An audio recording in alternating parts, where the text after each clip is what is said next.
Shalom, saudara yang terkasih. Salam sejahtera bagi kita semua.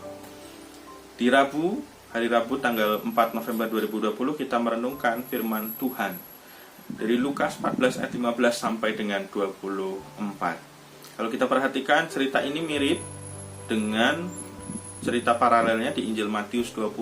Cuma berbeda bahwa di Injil Matius bedanya adalah fokusnya, penekanannya pada pakaian pesta. Kalau di bacaan kita agak berbeda, tidak menekankan pada pakaian pestanya, tetapi yang penting banyak yang hadir, harus ada yang hadir. Nah, kita akan coba merenungkan dari sudut pandang yang berbeda dari bacaan kita. Kalau kita mengundang atau kalau kita mengadakan acara yang kita sebagai tuan rumahnya, biasanya Bapak Ibu kita terikat secara tidak sadar, kita terikat pada dua faktor ini. Yang pertama bahwa ada politik balas budi. Yang kedua lingkaran sosial. Dalam politik balas budi Bapak Ibu secara tidak sengaja barangkali kita tidak menyadarinya ini. Dalam politik balas budi, ketika kita berharap ada orang lain datang, itu karena mungkin juga kalau kamu undang juga saya datang kok. Berarti kalau saya ada acara, kamu gantian saya undang, kamu juga datang. Ada politik balas budi demikian dalam tanda petik. Nah, yang kedua, lingkaran sosial. Lingkaran sosial ini artinya ada orang-orang tertentu yang kemudian kita harapkan datang.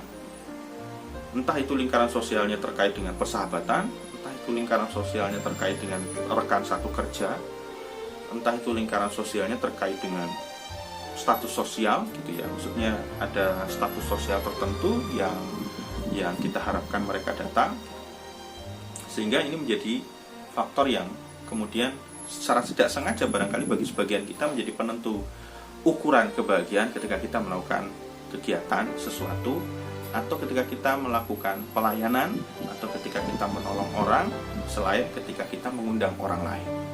Nah, melalui bacaan kita Bapak Ibu, kita lihat bahwa ternyata ini tidak sesuai dengan ekspektasi dari sang tuan rumah.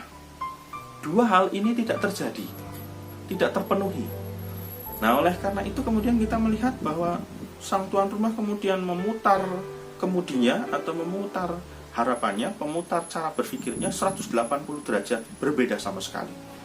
Dan sekalipun nada dalam bacaan kita itu tidak memperlihatkan bagaimana sang tuan rumah itu bahagia secara tulus ketika semuanya hadir, yang undangan yang kedua itu semuanya hadir gitu.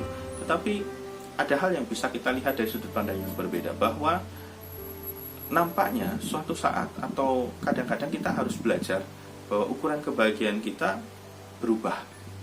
Bukan soal dua faktor ini, bukan soal politik balas budi lagi, bukan soal lingkaran sosial lagi gitu ya yang kita harapkan, tetapi kita mengambil satu kesimpulan bahwa ukuran kebahagiaan ketika kita mengundang seseorang, ketika kita melakukan sesuatu, ketika kita menolong orang, ketika kita mengasihi itu, atau banyak hal yang kita lakukan buat orang lain itu, justru adalah ketika mereka yang kita tolong, mereka yang kita undang, karena keterbatasan sama sekali tidak bisa membalas apa yang kita lakukan, apa yang kita berikan. Ini menjadi ukuran kebahagiaan yang berbeda, yang mungkin nampaknya bisa kita lihat dari bacaan kita, ditawarkan untuk bisa kita renungkan. Karena kadang-kadang kan kita terikat pada ukuran kebahagiaan yang bisa politik timbal balik itu. Kadang-kadang kita terikat pada ukuran kebahagiaan yang pokoknya dalam lingkaran sosial yang kita kehendaki.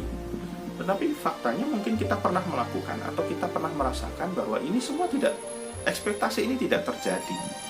Sehingga kadang-kadang kita juga bisa merasakan bahwa justru malah ketika kita melakukan sesuatu atau melayani atau mengundang orang lain yang secara ekspektasi tidak bisa membalas apa yang kita lakukan, disitulah kita merasa bahagia. Disitulah kita merasa justru juga dihargai dan menjadi berharga ketika kita menolong orang, bahkan ketika orang lain tidak bisa membalasnya.